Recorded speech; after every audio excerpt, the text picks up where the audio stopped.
ಇದು ಒಳ್ಳೆ ಕೆಲಸ. ಆದರೆ ಇದರ ಜೊತೆಗೆ ಇನ್ನೂ ಒಂದು ವಿಚಾರ ಬಂತು. ನೀವು ಶಿಕ್ಷಣ ಸಚಿವರಾಗೋದಕ್ಕಿಂತ ಮುಂಚಿತವಾಗಿ ಕರ್ನಾಟಕ ಸರ್ಕಾರ NEPಯನ್ನು ಮೊದಲು ಅಡಾಪ್ಟ್ ಮಾಡ್ಕೊಂಡಿರ್ತಕ್ಕಂತಹ ರಾಜ್ಯ ಅಂತೇಳಿ ಡಾಕ್ಟರ್ ಅಶ್ವಥ್ ನಾರಾಯಣ ಅವರು ಉನ್ನತ ಶಿಕ್ಷಣ ಸಚಿವರಾಗಿ ಅವತ್ತು ಕರ್ನಾಟಕ ಸರ್ಕಾರ NEPಯನ್ನು ನಾವು ಫಸ್ಟ್ ಅಡಾಪ್ಟ್ ಮಾಡ್ಕೊಳ್ತೀವಿ, ಇಡೀ ದೇಶದಲ್ಲಿ ಮೊದಲು ಅಂತೇಳಿ ಆಯಿತು. ಕಾಂಗ್ರೆಸ್ ಸರ್ಕಾರ ಅಧಿಕಾರಕ್ಕೆ ಬಂತು, ಕರ್ನಾಟಕದ ಜನ ಕಾಂಗ್ರೆಸ್ಗೆ ಬಹುಮತವನ್ನು ಕೊಟ್ಟರು. ನೀವು ಇಲ್ಲ NEP ಬೇಡ, ನಾವು SEP ಮಾಡ್ತೀವಿ ಅಂತೇಳಿ ಹೇಳಿದ್ರಿ.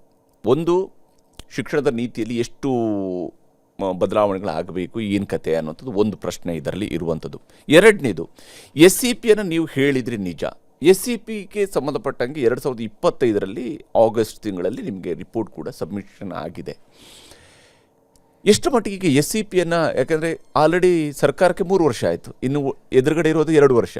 ಅದರಲ್ಲಿ ಶೈಕ್ಷಣಿಕ ವರ್ಷ, ಮುಂದಿನ ಶೈಕ್ಷಣಿಕ ವರ್ಷ, ಈ 3 ವರ್ಷ ಮುಗಿತಿದ್ದಂಗೆ ಮುಂದಿನ ಶೈಕ್ಷಣಿಕ ವರ್ಷವೂ ಕೂಡ ಸ್ಟಾರ್ಟ್ ಆಗುತ್ತೆ. ನಿಮಗೆ SEP ಯಾವಾಗದಿಂದ ಸ್ಟಾರ್ಟ್ ಆಗುತ್ತೆ? ಮೊದಲನೇದಾಗಿ SEP NEP ನಮ್ಮ ಪ್ರಣಾಳಿಕೆಯನ್ನು ತಗೊಳ್ಳಿ. ಪೇಜ್ ನಂಬರ್ ನನಗೆ ಗೊತ್ತಿಲ್ಲ, ಮರ್ತೋಗಿದೆ.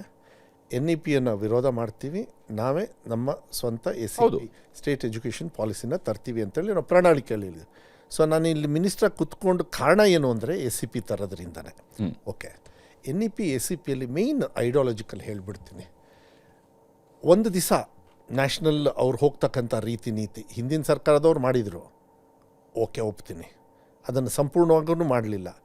ಎಷ್ಟೋ BJP ಆಡಳಿತದಲ್ಲಿರ್ತಕ್ಕಂಥ ರಾಜ್ಯ ಸರ್ಕಾರದವರೇ NEPನ ಒಪ್ಕೊಂಡಿಲ್ಲ. ನಾವು ಉದಾಹರಣೆ ಬೇಕಾದಷ್ಟು ಇವತ್ತು ಕೂಡ ಕೊಡ್ಬೋದು, ಇವತ್ತು ಕೂಡ ನಾನು ಕೊಡ್ಬೋದು ನಿಮಗೆ. ಬಟ್ ದ ಥಿಂಗ್ ಈಸ್, ನಾಳೆ ದಿವಸ ಬೇರೆ ರಾಜ್ಯವನ್ನು ಹೇಟ್ ಮಾಡೋದಿಲ್ಲ, ನಾನು ಪ್ರೀತಿ ಮಾಡ್ತೀನಿ.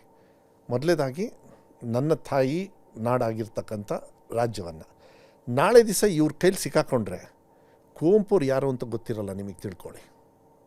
ಸ್ಟೇಟ್ ಎಜುಕೇಷನ್ ಪಾಲಿಸಿಯಲ್ಲಿ NEPಯಲ್ಲಿ ತಂದು UPದೋ ಇಲ್ಲ ಇನ್ಯಾರ್ದೋ ಕೊಟ್ಬಿಟ್ರೆ ನಾಳೆ ದಿವಸ ಕುವೆಂಪುರು ಯಾರು ಅಂತ ಗೊತ್ತಿರೋದಿಲ್ಲ ನಿಮಗೆ.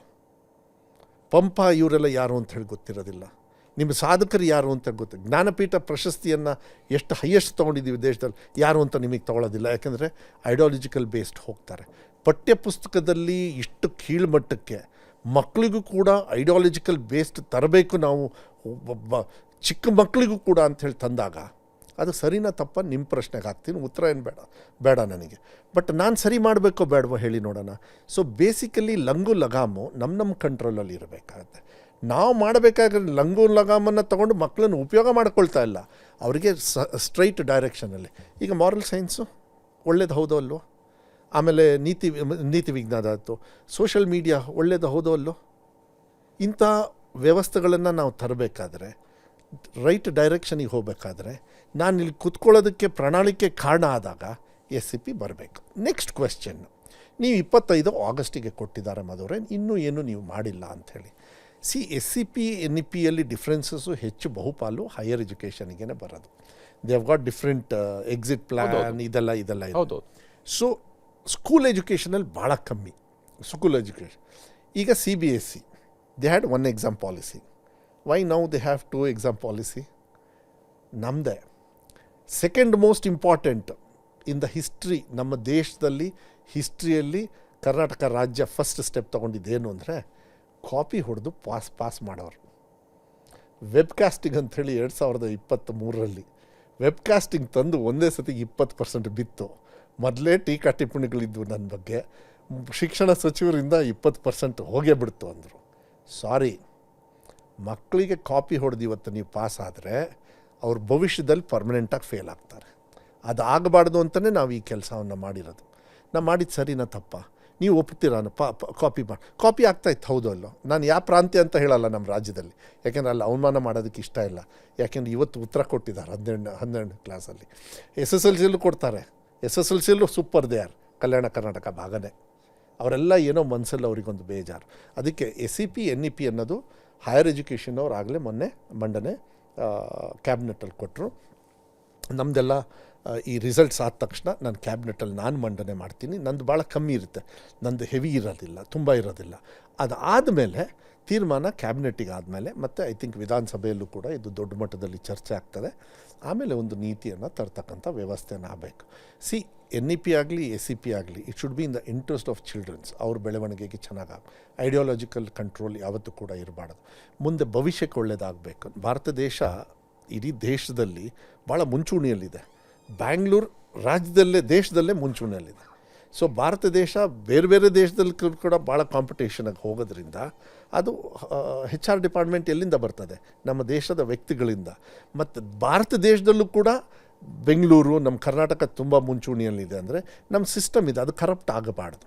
ಆ ಕರಪ್ಟ್ ಆಗಬಾರ್ದು ಅಂತ ನಿಟ್ಟಿನ ಮೇಲೆ ನಾವು ಸುರ್ಜೇವಾಲಾ ಅವರು ನನ್ನನ್ನು ಉಪಾಧ್ಯಕ್ಷ ಮಾಡಿದಾಗ CM ಅವ್ರ ಜೊತೆಗೆ DCM ಅವ್ರ ಜೊತೆಗೆ ಯಾವ್ಯಾವಾಗ ನಮಗೆ ಮೀಟಿಂಗ್ ಇತ್ತು, ಇಂಥ ವಿಚಾರಗಳನ್ನು ಯಾರಿಗೆ ಮಕ್ಕಳಿಗಾಗಲಿ ಸೊಸೈಟಿಯಲ್ಲಾಗಲಿ ಪ್ರೀತಿ ವಿಶ್ವಾಸದಿಂದ ಇರಬೇಕಾಗ್ತದೆ. ನಮ್ಮ ಕಾನ್ಸ್ಟಿಟ್ಯೂಷನ್ ಅಂಬೇಡ್ಕರ್ ಅವ್ರು ಏನು ಕೊಟ್ಟಿದ್ದಾರೆ ಅದನ್ನು ಮನಸ್ಸಲ್ಲಿ ಇಟ್ಕೊಂಡು ನಾವು ಮುಂದೆ ಹೋಗ್ಬೇಕು. ಅದು ತದ್ದು ವಿರುದ್ಧವಾಗಿ ಹೋಗಬಾರ್ದು. ತದ್ದು ವಿರುದ್ಧವಾಗಿ ಹೋಗ್ತಕ್ಕಂಥ ಚಾಳಿ ಬೇರೆಯವ್ರಿಗಿದೆ, ಅದ್ರ ಬಗ್ಗೆ ನಾನು ಚರ್ಚೆ ಮಾಡೋದಕ್ಕೆ ಹೋಗೋದಿಲ್ಲ. ಆದರೆ ನಮಗೆ ಆ ಚಾಳಿ ಇಲ್ಲ, ಅದ್ರ ಪರವಾಗಿರಬೇಕು ಅಂಥೇಳಿ ನೋಡಿ. ಅಂಬೇಡ್ಕರ್ ಅವರು ಇಷ್ಟು ದೊಡ್ಡ ಮಟ್ಟಕ್ಕೆ ಒಂದು ಸಂವಿಧಾನವನ್ನು ಅವ್ರ ಟೀಮು, ಅವರೊಬ್ಬರೇ ಅಲ್ಲ, ಅವರೇ ಹೇಳ್ತಾರೆ, ತುಂಬ ಜನರು ಕೂತ್ಕೊಂಡು ಕೆಲಸ ಮಾಡಿದ್ದಾರೆ. ಸ್ವಲ್ಪ ಕೆಲಸನ ಹರಿಪ್ರಸಾದ್ ಅವರೇ, ನಮ್ಮ ದೇಶದ ಪ್ರಜಾಪ್ರಭುತ್ವದಲ್ಲಿ ಸಂವಿಧಾನ ಬರೆಯೋದಿದೆಯಲ್ಲ, ಅದು ನಿಜವಾಗ್ಲೂ ನಮ್ಮಂಥ ಜೀನಿಯಸ್ ಇನ್ಯಾರೂ ಇಲ್ಲ ತಗೊಳ್ಳಿ ವರ್ಲ್ಡಲ್ಲೇ.